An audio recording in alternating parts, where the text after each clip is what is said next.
Good morning, everyone. Friends, fake invoicing not recommendable at all. But because बहुत सारे cases चल रहे हैं तो इसके ऊपर एक क्लैरिफिकेशन आई है. उस क्लैरिफिकेशन को मैं डिस्कस कर रहा हूं. But again, this fake invoicing is should not be promoted at all, and it's not a good sign for any country. But इसके ऊपर बहुत सारे डिस्प्यूट्स हो रहे थे कि what is happening. Fake invoicing के अंदर ना तो कोई सप्लाई होती है, ना कोई receipt of goods and services होता है. तो क्वेश्चन आ रहा था कि जब आप किस किस से आईटीसी रिकवर करेंगे और किस किस से टैक्स चार्ज करेंगे. आप खुद एडमिट करते हैं डिपार्टमेंट की ना तो ये कोई सप्लाई थी, ना कोई रिसिप्ट थी. इसलिए ना, जब कोई सप्लाई नहीं है तो कोई आउटवर्ड टैक्स भी नहीं हो सकता. और जब कोई रिसिप्ट नहीं है तो जिसने अल्टीमेट क्रेडिट लिया है उसको उससे रिवर्सल मांग सकते हैं, क्योंकि बाकियों ने तो पास ऑन कर दिया वो सारा क्रेडिट. सो इस इशू को क्लैरिफाई करने के लिए गवर्नमेंट ने एक सर्कुलर इशू किया है. वो सर्कुलर मैं आपसे ब्रीफली डिस्कस करना चाहता हूँ.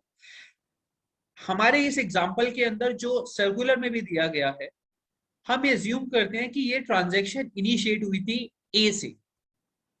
ए ने फेक इनवॉइसिंग की बी को, बी ने फेक इनवॉइसिंग की सी को, और सी ने फेक इनवॉइसिंग की डी को, और डी आगे एक्चुअल सप्लाई करता है.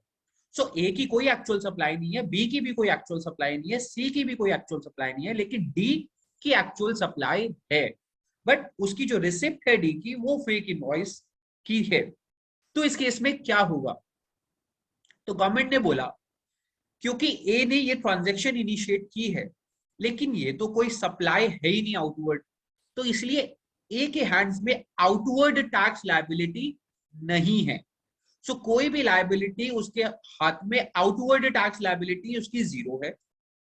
बट सरकार ने ये बोला कि प्लीज ये ध्यान रखिए कि सेक्शन 122, अगर आप बिना गुड्स सप्लाई किए आप इन आईटीसी पास ऑन करते हैं किसी को, बिना कोई गुड्स पास ऑन किए अगर आप आईटीसी पास ऑन करते हैं तो आपको इक्विवेलेंट पेनल्टी देनी पड़ेगी. तो ये क्लैरिफाई किया गया कि आउटवर्ड टैक्स लायबिलिटी नहीं है, बट सेक्शन 122 जो बोलता है कि बिना सप्लाई किए गुड्स अगर आप किसी को आईटीसी ट्रांसफर करते हैं तो उसके ऊपर आपको पेनल्टी देनी पड़ेगी. तो ए को इस केस में पेनल्टी देनी पड़ेगी equal to the ITC pass on, और बट उसकी आउटवर्ड टैक्स लायबिलिटी नहीं है. ऑन अ लाइटर मोड, इसका मतलब ए गवर्नमेंट से जो आउटवर्ड टैक्स पे किया है उसका रिफंड ले सकता है. सो लेट्स सी कौन जाता है ऐसे रिफंड लेने के लिए और कितना सरकार उसको रिफंड देती है या उसको पकड़ के अच्छे से समझाती है कि भैया तुमने किया क्या. So this is on lighter mode. Now coming to the B. अब बी ने क्या किया? बी ने ए से फेक इनवॉइसिंग ली, उस पे क्रेडिट लिया और आगे सी को फेक इनवॉइस जनरेट कर दी.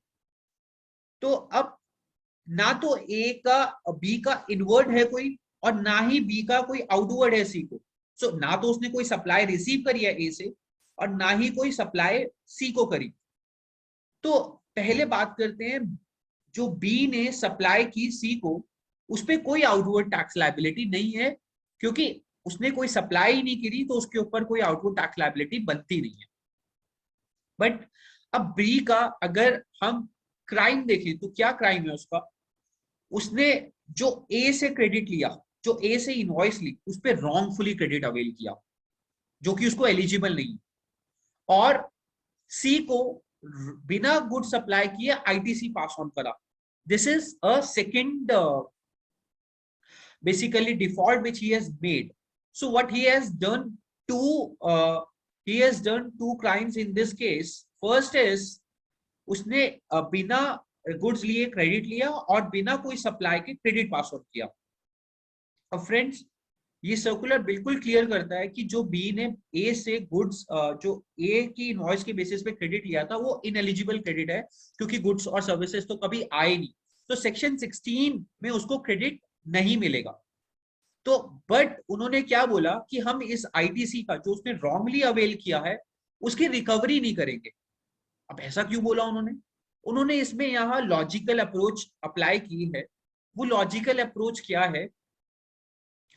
उन्होंने बोला कि ए ने, क्योंकि ये आईटीसी जो उसने बेसिकली रॉन्ग अवेल आईटीसी लिया था, वो as it is pass on कर दिया सी को by paying the outward tax liability.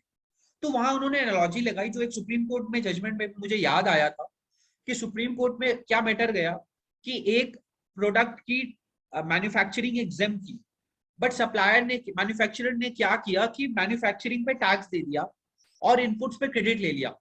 तो डिपार्टमेंट ने बोला कि नो भाई, आपने गलत टैक्स पे किया, लेकिन आपको क्रेडिट तो एलिजिबल नहीं था क्योंकि आपका प्रोडक्ट एग्जेम्प्ट है, तो आपको क्रेडिट हम डिनाई करते हैं। तो सुप्रीम कोर्ट ने उस मैटर में बोला कि क्योंकि आउटवर्ड पे टैक्स नहीं है, ये डिपार्टमेंट एक्सेप्ट करता है, तो जो आईटीसी यूज किया आउटवर्ड लायबिलिटी पे करने के लिए, उसको ये माना जाएगा कि उसने आईटीसी रिवर्सल किया था by paying off on the outward liability. This should, if this is not outward liability, then that should be treated as reversal of ITC. By applying the same analogy here, department ने क्या किया, ये clarify कर दिया, क्योंकि वो wrong availment of ITC C को credit pass on के लिए यूज हुई थी, इसीलिए रॉन्ग अवेलमेंट ऑफ आईटीसी की रिकवरी बी से नहीं की जाएगी। ना उस पर कोई इंटरेस्ट लगाया जाएगा, ना उस पर कोई पेनल्टी लगाई जाएगी अगर उसने कोई रॉन्गफुल अवेलमेंट करा है और पास ऑन कर दिया सी को। तो यहां पर रॉन्ग अवेलमेंट है, इनएलिजिबल क्रेडिट है, बट उसकी रिकवरी इसलिए नहीं हो रही है क्योंकि उसने आगे पास ऑन कर दिया। अगर आगे पास ऑन नहीं किया तो फिर उसको रिकवरी की जा सकती है ineligible credit. But B caution, B के लिए यहाँ पर दो दो पेनल्टीज हैं। जैसे कि मैंने बोला, उसमें दो डिफॉल्ट किए बी ने सबसे पहले रॉन्ग अवेलमेंट ऑफ क्रेडिट लिया विदाउट रिसिप्ट ऑफ गुड्स, उसकी सेक्शन 122 में एक सेपरेट पेनल्टी है equivalent to the wrong availment of credit. और फिर उसने एक और डिफॉल्ट किया, passing of the credit without supplying the goods, this is the second default which he has done, उसके लिए भी पेनल्टी है equal to the ITC pass on. So B के ऊपर दो पेनल्टी लगेगी, penalty equal to the ITC wrongly availed and penalty equal to the ITC wrongly passed on. So here he is supposed to pay the twice penalty here, but as I discussed, उसके ऊपर wrong availment की कोई recovery नहीं है, कोई interest नहीं, कोई penalty नहीं, बट यहाँ 200% penalty he has to pay. अब अगर हम सी की बात करते हैं तो सी भी सेम सिनेरियो में है। सी ने क्या किया, बी से क्रेडिट लिया और डी को पास ऑन कर दिया। तो अब सी और बी में कोई फर्क नहीं है। ये मैंने एक एक्स्ट्रा सर्कुलर से भी एक एक्स्ट्रा ट्रांजैक्शन इसलिए दी थी ताकि एक चेन समझी जा सके। सो यहाँ पर सी के ऊपर सेम इंप्लीकेशन है जैसे कि बी के ऊपर है, और अगर इस चेन में और ज्यादा है तो सबके ऊपर सेम इंप्लीकेशन लगेगा जैसे मैंने बी में डिस्कस किया, जब तक ऐसा कोई सप्लायर ना आ जाए जिसने एक्चुअल सप्लाई की है। सो बी और सी की इंप्लीकेशन सेम है। अब बात करते हैं डी की। डी ने क्या किया, wrong availment of credit on fake invoicing लिया, जो सी से उसने फेक इनवॉइसिंग ली, लेकिन आगे एक्चुअल सप्लाई की उसने। तो अब बी ने एक ही डिफॉल्ट किया यहां पर, wrong availment of ITC without receipt of goods. B को छोड़ा था गवर्नमेंट ने क्योंकि उसने आगे सेम क्रेडिट पास ऑन कर दिया, बट यहां पर डी एक्चुअल सप्लाई दे रहा है, तो डी का एक डिफॉल्ट है wrong availment of credit without receipt of goods. तो डी से सेक्शन 74 की प्रोसीडिंग्स इनिशिएट करके उससे रॉन्ग अवेलमेंट जो उसने क्रेडिट लिया रॉन्गली वो रिकवर किया जाएगा, उसने जो इंटरेस्ट लिया जाएगा उससे, और उससे सेक्शन 74 की पेनल्टी इंपोज की जाएगी। सो डी के ऊपर सेक्शन 74 की एडजुडिकेशन प्रोसीडिंग्स चलेगी, बाकी ए बी सी के ऊपर सेक्शन 74 की एडजुडिकेशन प्रोसीडिंग्स नहीं चलेगी। और सेक्शन 73(5) ये बोलता है कि अगर आपने सेक्शन 74 में कोई पेनल्टी ले ली तो आप सेक्शन 122 में कोई पेनल्टी इनिशिएट नहीं कर सकते। तो इसलिए डी के ऊपर सेक्शन 122 की कोई पेनल्टी नहीं है, लेकिन सेक्शन 74 के अंदर डी को पेनल्टी देनी पड़ेगी। अब फ्रेंड्स, यहाँ पर एक अरेस्ट प्रोविजंस भी है सेक्शन 132। सो गवर्नमेंट ने वो भी क्लैरिफाई किया कि arrest provision can be invoked under the circumstances and facts and circumstances. So arrest can be initiated against any person subject to the facts and circumstances in the case. So ये था कि fake invoices में demand और penalty और interest कहां कहां पर impose हो सकती है, किस किस प्रोविजन में इन्वोक हो सकती है। तो अगर इसको नेट शेल में कंक्लूड करें तो ए के ऊपर 100% पेनल्टी है, और बी जिसने ट्रांजेक्शन फर्स्ट टाइम इनिशिएट की उसको 100% पेनल्टी देनी है। जिसने जो इन बिटवीन मीडिएटर है, जो इन फेक इनवॉइस लिया और फेक इनवॉइस करा, यानी कि हमारे एग्जांपल में बी और सी है, उनको 200% की पेनल्टी देनी है।